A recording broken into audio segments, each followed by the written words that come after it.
अस्सलाम वालेकुम मेरे प्यारे बहन भाइयों और प्यारे दोस्तों। उम्मीद करती हूँ आप ईमान और सेहत की बेहतरीन हालत में होंगे इंशाल्लाह। जैसा कि मैंने अपनी वीडियो में ज़िक्र किया था कि मैं जल्दी इस्लामी कहानियों का सिलसिला शुरू कर रही हूँ। तो आज से वो वक्त आ गया है कि मैं आगाज़ करूँ इन कहानियों का सिलसिला शुरू करने का। जो मेरा मकसद है वो ये कि आपको और ख़ुद को इस्लाह के रास्ते की तरफ लेके जाना है, आपकी और ख़ुद की इस्लाह करना है। हम सब जानते हैं कि ज़िंदगी एक नेमत है, लेकिन हमने कभी सोचा है कि हम ज़िंदगी के साथ क्या कर रहे हैं? अल्लाह ताला फरमाता है, जो कौम खुद को नहीं ठीक करती, अल्लाह ताला भी उसको ठीक नहीं करता। तो ये कहानियाँ मक़फ़ात अमल पर मुश्तमिल होंगी और जिससे हमें शायद कुछ सबक मिले और हम इन कहानियों के ज़रिए कुछ सोचने पर मजबूर हों कि हमें अपनी गलतियों को दुरुस्त करना है। शायद कोई ऐसी बात हमारे दिल को लग जाए जिससे हम अपने आप को दुरुस्त कर सकें कि हमारी ज़िंदगी बहुत छोटी है, बहुत छोटी है। एक पानी का बुलबुला है, एक ऐसे गुज़रती है, ऐसे मिनट लगता है ज़िंदगी अता होने के, बंदा हैरान रह जाता है। तो जितने हम टाइम हमारे पास है हम उसको बेहतर कर सकें, उसको अच्छे तरीके से गुज़ार सकें। तो ये एक छोटी-सी कोशिश है। इस कोशिश को ज़रूर मेरी आप सुनिएगा और इस पर अमल करने की कोशिश कीजिएगा और मैं भी कोशिश करूँगी कि अपने आप को बेहतर करूँ। तो आपने मुझे आप एक बात बताएँ, क्या आपने कभी सोचा है हमारे अमाल का कितना बड़ा हिसाब देना होगा हमें? चलें आप मेरे साथ अपनी ज़िंदगी को बेहतर कैसे बना सकते हैं, इस सफ़र का आगाज़ करते हैं इस कहानी के ज़रिए, इन कहानियों के ज़रिए जिसका सिलसिला आज से शुरू कर रही हूँ। आज मैं स्टार्ट करती हूँ, अपना अपना आगाज़ करती हूँ आज से अपनी नई कहानियों का। तो मिलती हूँ फिर मैं अपने कहानी के साथ, जिसका नाम है मक़फ़ात अमल। बिला वजह किसी को तलाक दे देना, ये आपने मेरे थंबनेल में देख लिया होगा। इसका जो मकसद भी समझ गए होंगे आप, कि मैं किस मकसद पर मौजू पर बात करना चाह रही हूँ। सैयदना अब्दुल्ला बिन उमर रज़ी अल्लाह अन्हा की रवायत है कि नबी अकरम सल्लल्लाहु अलैहि वसल्लम ने फरमाया, अल्लाह के नज़दीक हलाल कामों में सबसे ज़्यादा मक़बूल यानी काबिल नफ़रत काम तलाक है। इस हवाले से बहुत से वाक़यात जो हैं वो मेरे सामने आए हैं और इन वाक़यात से वाक़तन अंदाज़ा होता है कि बिला वजह नाजायज़ अल्लाह ताला के अहकामात को तोड़ते हुए अपनी बेगमात को जिन मर्दों ने, जिन लोगों ने तलाक़ें दी हैं, अपनी ज़िंदगियों से निकाला है, उनके साथ फिर अल्लाह ताला ने कैसा मक़फ़ात अमल दिखाया उनको कि हम हमारी रूह काँप जाती है। तो इस सिलसिले में मैं सबसे पहले अपनी कहानी शुरू करती हूँ। ये कहानियाँ मतलब हकीकत पर मबनी कहानी है, लेकिन इसमें जो किरदार के नाम है वो मैं तब्दील कर कर बात कर रही हूँ ताकि किसी की दिल आज़ारी ना हो। कहानियाँ जो हैं वो काफ़ी पुराने टाइम की हैं, जो मुझे मिली हैं, जिनसे मैंने भी सबक लिया है और मैं चाहती हूँ कि आप भी मेरे साथ इनको सुनकर इन अपनी गलतियों को बेहतर कर सकें ताकि किसी की ज़िंदगी तबाह होने से बच जाए, जो चाहता है, जो कि अपनी बीवी को तलाक देना चाहता है किसी बिला वजह, किसी भी बगैर वजह के। तो मैं चाहती हूँ कि शायद अगर कोई ऐसा बंदा सुन रहा है तो वो मेरी कहानी को सुनकर शायद उसके अंदर खौफ़े खुदा पैदा हो जाए।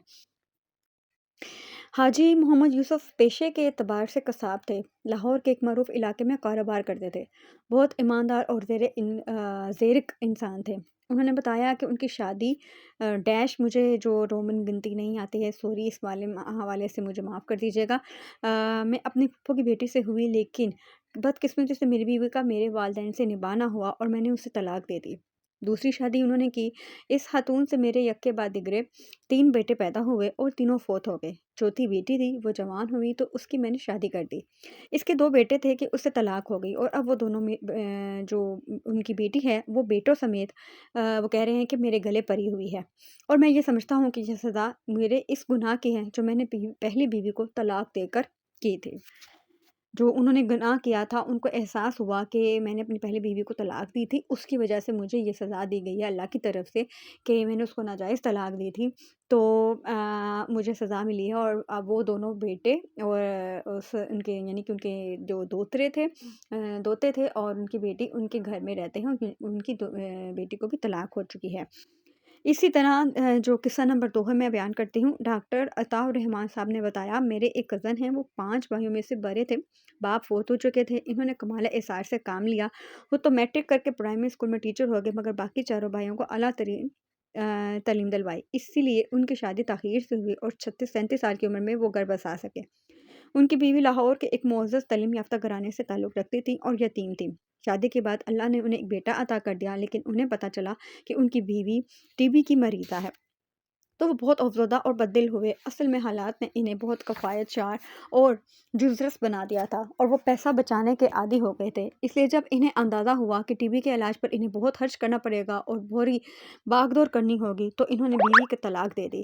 حالانکہ اس زمانے میں ٹی بی کا علاج سرکاری سطح پر مفت تھا اور اس کا مریض شفا یاب بھی ہو جاتا تھا۔ بہرحال میرے کزن کی بیوی بیچاری دوبارہ اپنے بھائیوں اور بھابھیوں کی محتاج ہو گئی اور تھوڑی ہی مدت کے بعد فوت ہو گئی۔ اس کے بعد اس کا بچہ بھی وفات پا گیا۔ مصروف نے کچھ ہی عرصے کے بعد دوسری شادی کر لی، لیکن نئی بیوی نے ان کے گھر میں آتے ہی فساد برپا کر دیا۔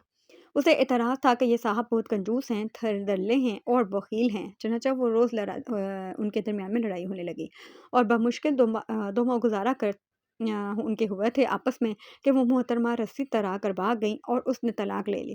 ڈاکٹر صاحب نے بتایا اب میرا یہ کزن رنڈوا ہو گیا اور دیر تک اسے نئی شادی رچانے کی جرات نہ ہوئی۔ اس نے فرصت سے فائدہ اٹھایا اور یا منشی فاضل کیا، ایف اے کیا، بی اے کیا اور اس کی ترقی 16ویں گریڈ میں ہو گئی، لیکن تقرر کے معاملے میں محکمے کے اہلکاروں سے اس کا جھگڑا ہو گیا۔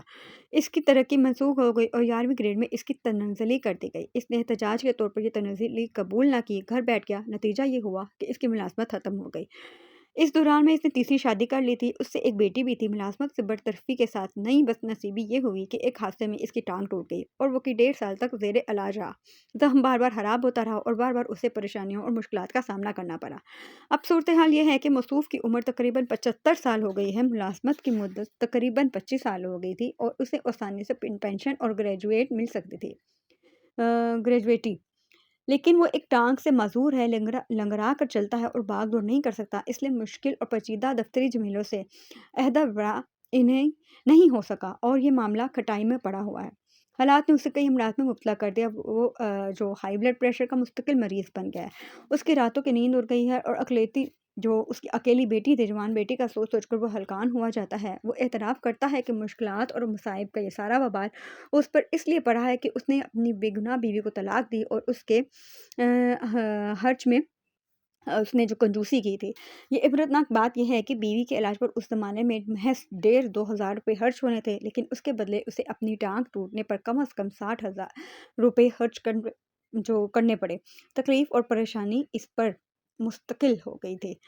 تو ابھی میں نے آپ سے 2 قصے بیان کیے ہیں۔ ان دونوں قصوں سے ہمیں یہی سبق ملتا ہے کہ بلا وجہ، بغیر وجہ کے ہم جب اپنی اللہ تعالیٰ کے احکامات کے خلاف جاتے ہیں تو اللہ تعالیٰ بھی ہمیں اس کا اپنا رد عمل دکھاتا ہے، ایک مکافات عمل دکھاتا ہے، ہمیں اس کا انجام بھی ہمیں بھگتنا پڑتا ہے۔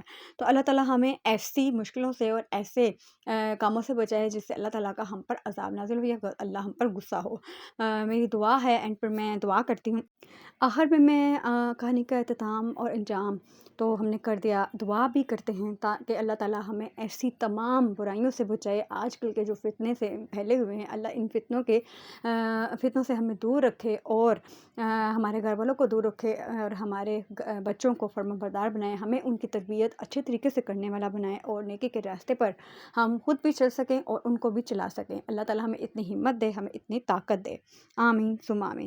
پھر ملوں گی ایک نئی کہانی کے ساتھ۔ کہانی پسند آئے تو لائک، سبسکرائب اور شیئر ضرور کیجیے گا۔ اگر کوئی آپ کے ارد گرد اس وقت سے گزر رہا ہے کہ اپنی بیوی کو طلاق دینے کا سوچ رہا ہے بلا وجہ، تو اس کو اس آگاہی ضرور دیجیے گا۔